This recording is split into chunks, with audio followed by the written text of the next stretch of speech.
just going to adjust that camera because it seems to be a little bit in the wrong place. Bear with me. And do it without knocking you over. Not too far. There we are. So you can see there the engine frames.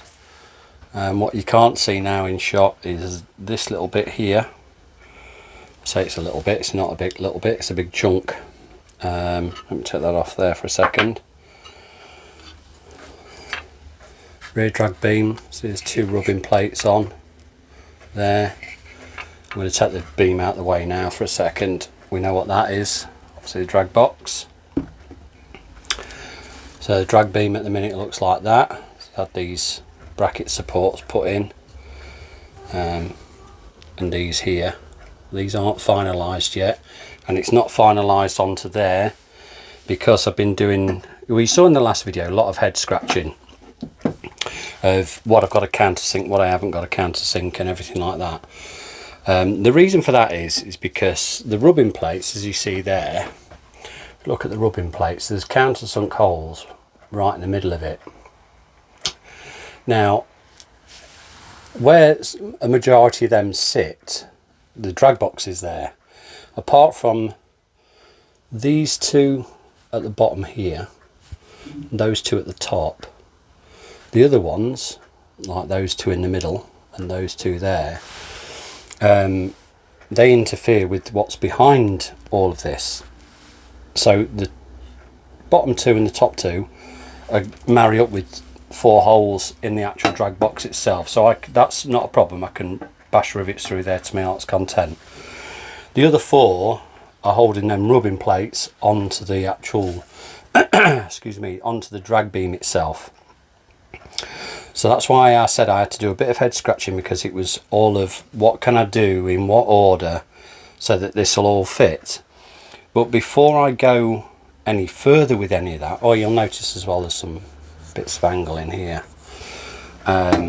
there to bolt through the frames into the drag box, and it all squeezes everything up nice and tight and square. So before I could finalize anything on all of this, I have to make the rubbing plates. Now I'm going to put a picture on of reference, because I keep going back to it, and I'll always go back to it, because when this engine started out, it was, well, it started out as just a Dick Stockings engine, but then I started to redraw it and make it more scale and everything like that. So I'm going to put the picture on now of one of the drawings, which is showing the rubbing plates. Now the rubbing plates on that engine, on the Dick Stockings engine, are completely wrong.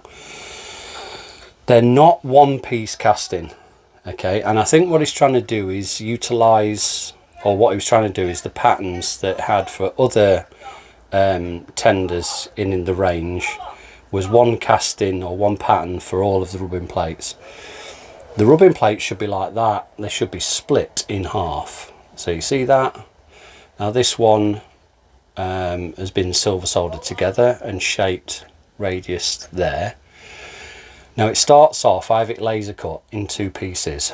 So I have the back plate, this big bit here. I have the back plate laser cut with the holes in for riveting it on or putting bolts through. Then I have this big lump in the middle, and it's 1/2 inch in from each end. And then once it's soldered together, I then put it on the linisher and finish that face. So it has a nice radius to it, as you can see there. And it marries up with the ones on the tender. Please excuse my neighbour, she's a dog sitter and none of the dogs listen to her, so she shouts a lot at them because they love playtime at her house. But playtime needs calming down sometimes. So yeah, so they start off as 2 pieces, and I whack, you can see that, 2 countersunk screws through from the back to hold it in place while I silver solder it. And then obviously the silver solder, you don't see it on the face once it's all linished and polished and everything. That will then get riveted onto the actual beam. Well, it doesn't get riveted. Yeah, top one gets riveted on. Sorry, top one gets bolted through, bottom one gets 4 rivets, and the other 2 are domed head slotless screws, because then I'll utilise that to hold the beam on, even though the beam's going to be riveted to the drag box. For where they are, they went straight the way through. I could put some rivets through and dome head on both sides, but I'm going to put some screws in it. In fact, I'm probably not. I'm changing my mind right now. I'm going to put rivets straight through, and I'll rivet this drag beam to the drag box, because I don't see, with the construction of it, I don't see that I'll ever need to pull it apart. So here's the other one I'm doing. You see it's all clamped together, and it's ready for me to drill those through 2 screw holes there. They're laser cut at tapping size, so I'll drill it through at tapping size, tap the big lump of it, and then go through. So engine wise, we're going to have to do a bit of a flyover, I think, in this video, of what we're up to, where things are and where things aren't, and I'm also going to go through now. I'm going to move things around a little bit, because what I want to do is show you what I'm working on, which I said to you in the last video. I'm working on the horn guides for the engine. There's one. I've got the first pair to the stage where they can be drilled through from the frames, so that's one pair. But it leads me on to, let me just reach it from here, this drawing. I don't know if you can see that very well. This is a snippet shot from the Dick Stockings drawings, and what I'm going to do is I'm going to bring the camera over the drawing, and hopefully I'll be able to torch you through it, and show you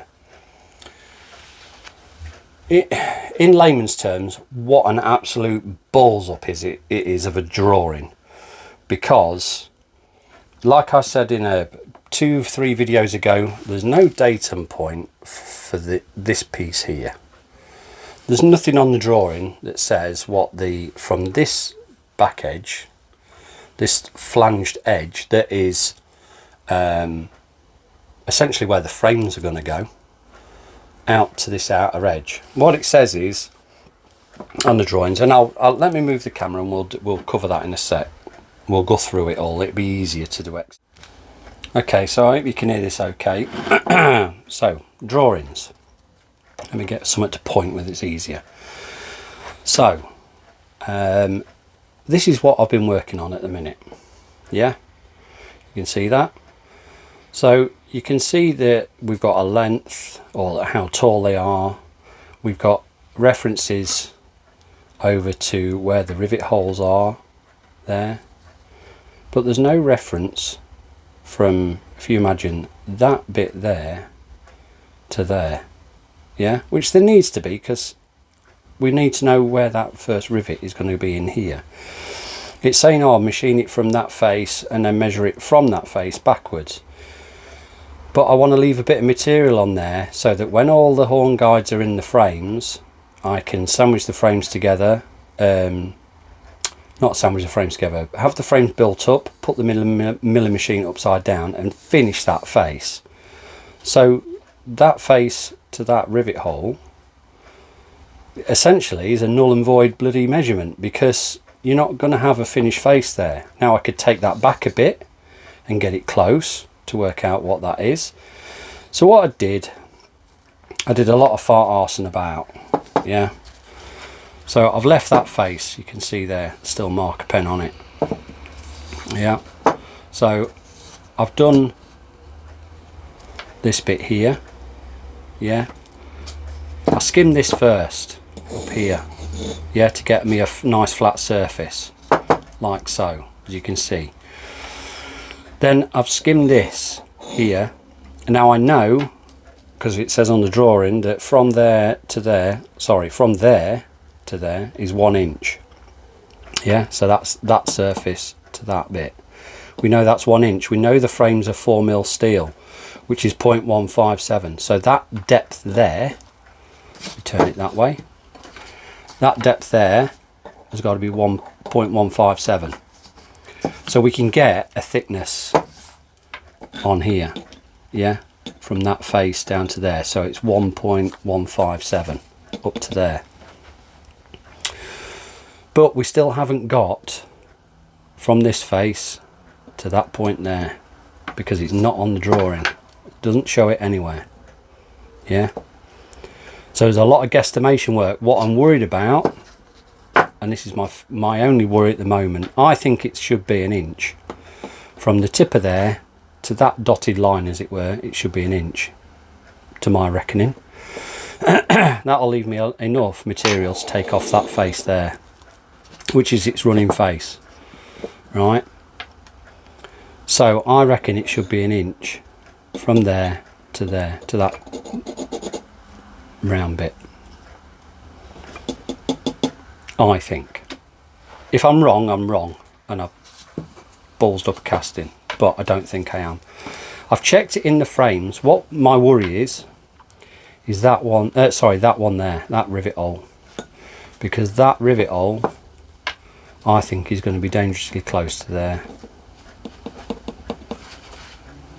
Now there's probably someone watching this and go, well, all you need to do, Gavin, is this, this and this, and that'll determine, if you did it from that side, it'll determine what that should be. I think I know what it is. Like I say, I think I've got it, and that'll be okay. It still needs finishing along that bit there. So you'll notice as well that I haven't followed full size practice because I'm using the Dick Stockings castings. The only reason is these were available, and they're not far off what they should look like. Realistically, with all the effort I've put in, I should have gone down of having some proper to works drawings castings done, but I haven't, so well. I've also got this casting to do. This is quite straightforward because I can see that that bit on the inside is 2 inches, 1.11" in the middle, and we can kind of work out what the distances are from that to work out to the outside here. Once I get that 2 inch in, it'll fit in the frames, and these holes will just drill in through anyway. So that one's not a problem, but that one, right, cock up. Well, not a cock up as such. I've got it, you can see I've got it where I need it to be, but the drawing was no help to me at all. So a bit of fart arsing about, and we're getting there. So what we'll do is I'll adjust all camera angles and everything like that, and we'll talk a bit more. So you can see on the frames, lots going on. Temporary. It's not finalised yet. It's not been spot welded in the back. I've not filled up round here with silver solder or anything, so that's only temporary, just to see if it's in the right spot. Also for me to check, let me just show you this if I can. I'm just going to turn the camera a little bit. In fact, it's not even that one. Just plonk that there for a sec.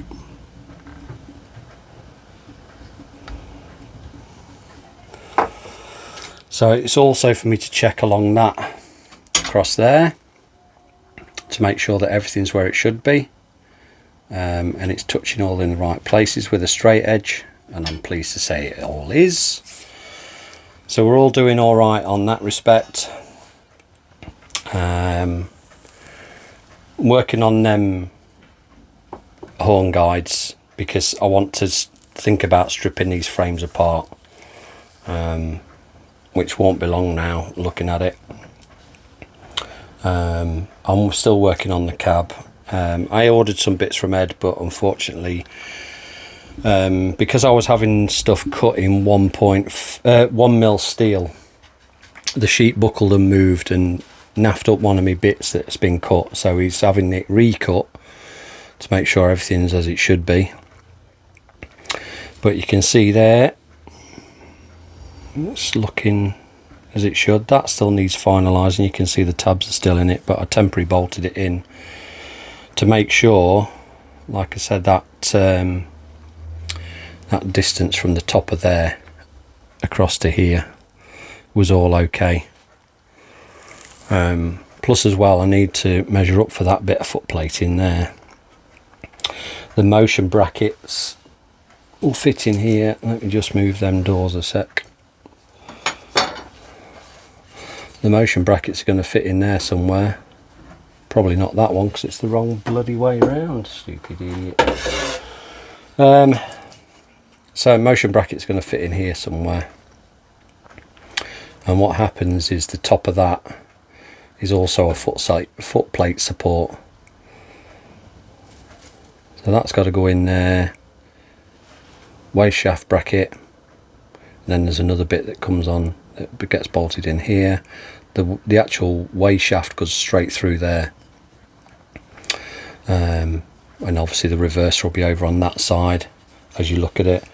I have noticed though that since buggering about, arsing about, this side that you're seeing right now is the left side of the frames, and that one's the right. So when I pull them apart, I've got to flip them over. So that one goes over there, that one comes on this side.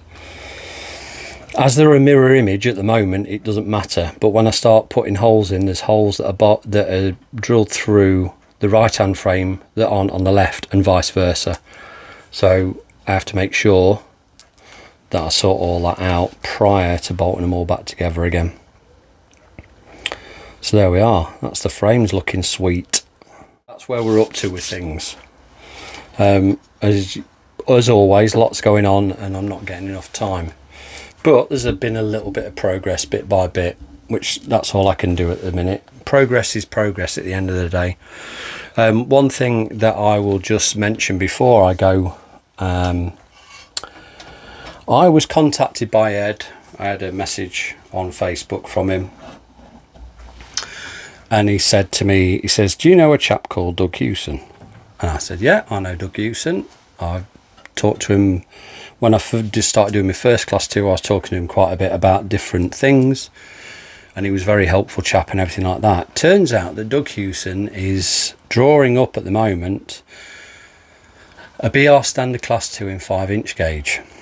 Now, if you don't know who Doug Hewson is, he has built numerous engines, wagons, and God knows what else. And his attention to detail far outweighs anything I do. And mine's, you know, quite out there. Also, I've been told.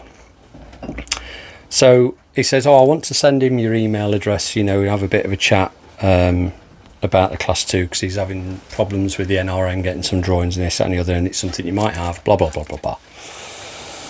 So, to and froing of emails happened, and Doug is well and truly onto drawing a class 2. And he was struggling with the boiler drawing for the BR Standard 2, and also struggling with the tender tank drawing for the actual tank itself. I haven't got either of those drawings, and from what we can both work out, they don't exist anymore. So if there's anyone, this is a bit of a plea for help, if there's anyone out there in the internet world that knows of the BR Standard Class 2 and might be able to help us, it'd be much appreciated. He has already sent me a PDF, because yesterday he sat down with his computer and was doing a bit of CAD work, and he's already sent me a PDF of the 5-inch gauge boiler drawing he's already done, working out from other things, other measurements, which is a lot that I do with this, a lot of measurements from other drawings. And he's come up with a boiler design which has got 2 rows of superheaters in it. It's going to have a brick arch, you know, all the detail. The crinolines are going to be in there for the cladding to go on, and so much detail has gone into that drawing already, and he's doing it without a works drawing. So, but he has built, you know, standard 4s, he's drawn up Britannias, and he's done a whole host of things. So like I said in an email, 2 heads are better than 1 when it comes to working out where things go on these engines. And luckily I now got Doug Hewson on my side, so there's a massive thumbs up. And thanks to Ed again, thank you sir for putting me in contact with him, or him in contact with me. It will help no end. So there we are, up to date. I'll see you on the next video, obviously. I'm hoping, fingers crossed, to get over to the rugby Model Engineers standard gauge weekend, but only on the Sunday. The stars have aligned and I've got an airport run to East Midlands, dropping someone off, so I might be able to go from East Midlands over to Rugby, have a bit of a day watching a few trains, and then come back. So if you're at Rugby on the Sunday, I'll see you there. Don't forget to come and say hello, or if I spot you, I might just am here and stick my camera in your face. No, I'm only messing. Anyway, we'll see you next time with a bit more progress. See you soon.